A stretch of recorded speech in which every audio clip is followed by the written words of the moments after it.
Hi guys, quick video on Mother of Thousands. This is an update video because when I first started doing this, I didn't even know about this plant too much, and you can look back at my videos, it was quite dry actually, but anyway, now I know after living with this plant for over a year, I know about this plant, trust me.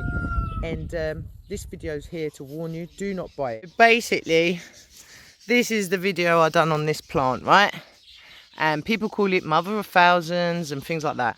I personally call it Mother of Billions, because you will never get rid of this plant. As long as you leave it in the garden to do what it wants, it takes over.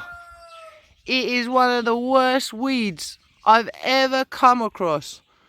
And look, we literally cut these down. And another thing that I got wrong on my last video was, once they flower, after that they die. But unfortunately, you're going to be left with all this. They're millions and millions of babies. So it's not thousands, it's millions, it's billions. And I mean, they're everywhere.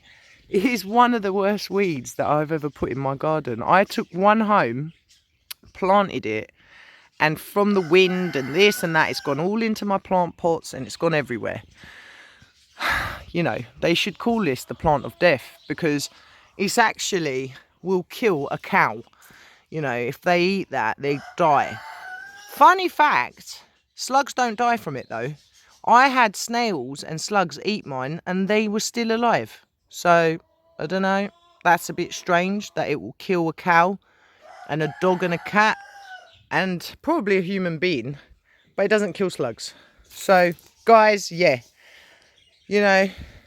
my warning to you is, if you are going to have this plant, because it is pretty, I do like it, it is a pretty plant, keep it in a pot and keep it out of animals' ways. Do not plant it into the ground, because then you'll get this, invasion of the Mother of Thousands, which should be called Killer Plant. But anyway guys, that was my video. I was just having a rant because it's just a nightmare.